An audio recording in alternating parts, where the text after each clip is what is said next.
Once upon a time, there was a quiet man who lived by rules, routines, and regulations. He believed the world was gray, predictable, and already decided for him until one day he was sent to an island by the sea, and there everything changed. Today, we invite you into the heart of the house in the Cerulean Sea by T.J. Klune, a story that feels like a whimsical fairy tale, yet speaks with a profound and timely truth. It is gentle but powerful, whimsical but meaningful, and most importantly, it reminds us that kindness is not weakness, it is courage. Now, let's step into this magical tale. The House in the Cerulean Sea tells the story of Linus Baker, a middle-aged caseworker working for Dickomy. He is tasked with assessing a remote orphanage on Marshes Island that houses magical children deemed dangerous. As Linus becomes more involved with the children and the orphanage master, Arthur, he realizes that the children aren't threats but the victim of a fearful, prejudiced society.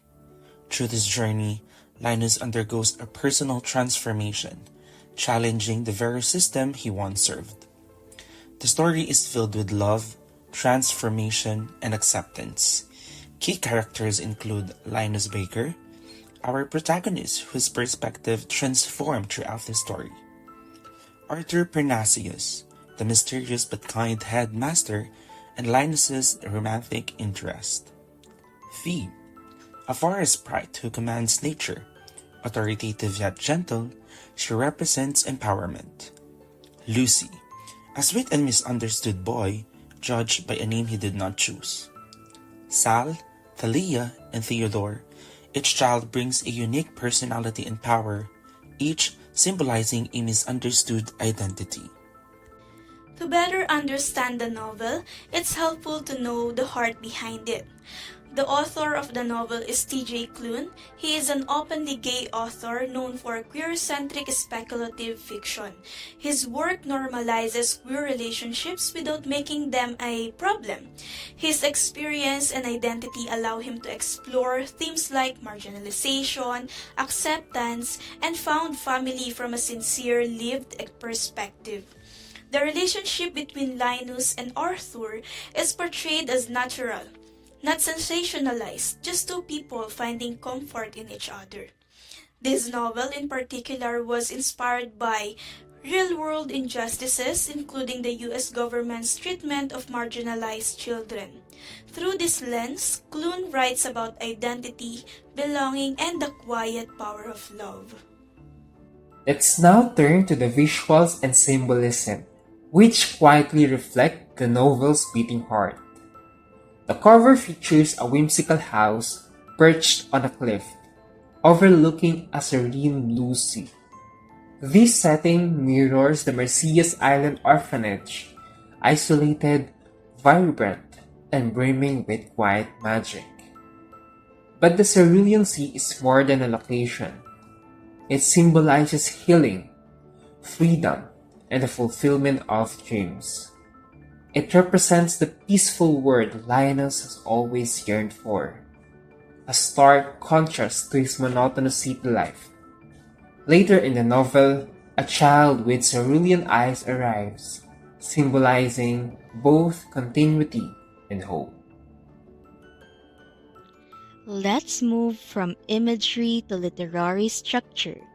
This novel blends genres beautifully. It is contemporary fantasy, romantic fantasy, whimsical satire, and political allegory all in one. There are no epic battles. Instead, the stakes are emotional, personal, and deeply human. Klune defies expectations by centering a quiet, queer, middle-aged man in a genre that often highlights younger, chosen heroes. Critics praise it as heartwarming, comforting, and a story of radical empathy. NPR book reviews described it as a warm hug, and readers admired its humor, hopeful tone, and important messages. Some noted its moral clarity and simplicity as both a strength and limitation. It's not complex, but deeply heartfelt. Now, how is the story told, and what familiar themes or texts does it echo? Clune's storytelling is gentle, humorous, and character-driven. He masterfully uses dialogues and inner monologue to reveal change. The third-person perspective is laced with Linus's inner thoughts, allowing readers to grow with him. What's revolutionary is how the book critiques systemic cruelty, not with violence, but with empathy, love, and quiet resistance. The novel draws on X-Men.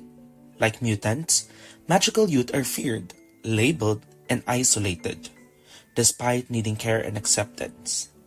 Harry Potter. Dichotomy parallels the Ministry of Magic, with corruption and secrecy about child mistreatment.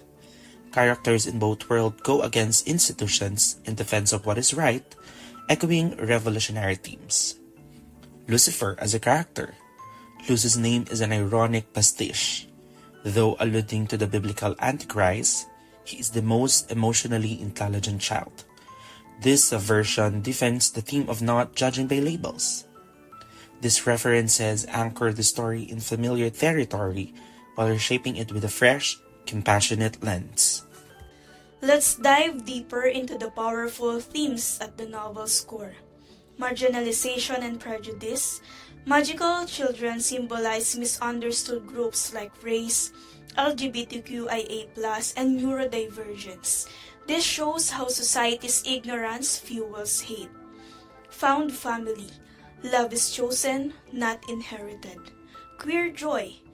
Linus and Arthur's relationship is soft, natural, and joyful, never framed as conflict. Bureaucracy versus humanity. The system Linus works for is questioned as it fails those it claims to protect.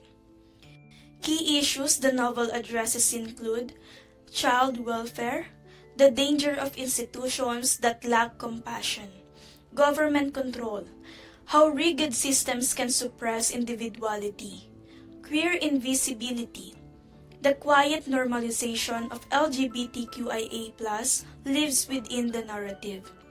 Each character, especially the children, embodies a form of otherness that society struggles to understand. Their presence and Linus' growing acceptance celebrates the power of recognition and empathy. Lucy, unfairly judged by his name and powers. Sal, a reflection of anxiety and past trauma. Fee, a symbol of strength and voice in youth, especially those often silenced. These children are not metaphors. They are fully realized individuals representing diverse contemporary identities. And now, from themes to form, let's look at how the novel employs postmodern elements. First, breaking grand narratives. The myth that magical children are dangerous is thoroughly deconstructed. Second, deconstructing authority. Dichotomy fails in its moral purpose, showing institutions as flawed. Third, pastiche. Lucy as a twist on biblical Lucifer, lovable and kind, not evil. Fourth, playfulness. Constant jokes about Lucy killing Linus play with dark humor, but reinforce that perception is often wrong. Fifth, hero's journey. Linus's arc is quiet but epic. He leaves the known world, faces moral dilemmas, and returns changed. To hear the heart of this story in its own words, we turn to its most resonant lines. First, they don't see the children, not for who they are, only for what they're capable of, from page 13. This reflects how systems reduce people to labels, erasing individuality and humanity. Second, it's never polite to revel in the suffering of others, from page 23. This gives a hint at Linus' compassion, even when masked by rules. The next one is, Linus said, "Why is it that I must always worry about tomorrows?" From page 31. This is a comment on anxiety and learning to live in the moment. Another powerful quote is when Linus said he'd accepted some people would always be alone. From page 31. Linus' deep-seated belief later disproven by the community he finds. Next, all children, no matter their disposition or what they're capable of, must be protected regardless of the cost. From page 42. This is a manifesto for child welfare and universal dignity. Next, they fear what they don't understand, and that fear turns to hate for reasons I'm sure even they can't begin to comprehend. From page 65. This captures the theme of prejudice rooted in ignorance. Lastly, from Arthur, he said, "What we must give them, hope and guidance and a place to call their own, a home where they can be who they are without fear of repercussion." From page 160. This summarizes the book's message: provide space to be, to grow, to belong. And now, as we turn the final page, we reflect on what this novel has given us. The house in the Cerulean Sea taught us that kindness can be revolutionary. Linus didn't slay dragons or defeat villains. He simply listened. He learned, and then he chose love, quietly but powerfully. These novels remind us that love and family are not obligations. They are decisions we make.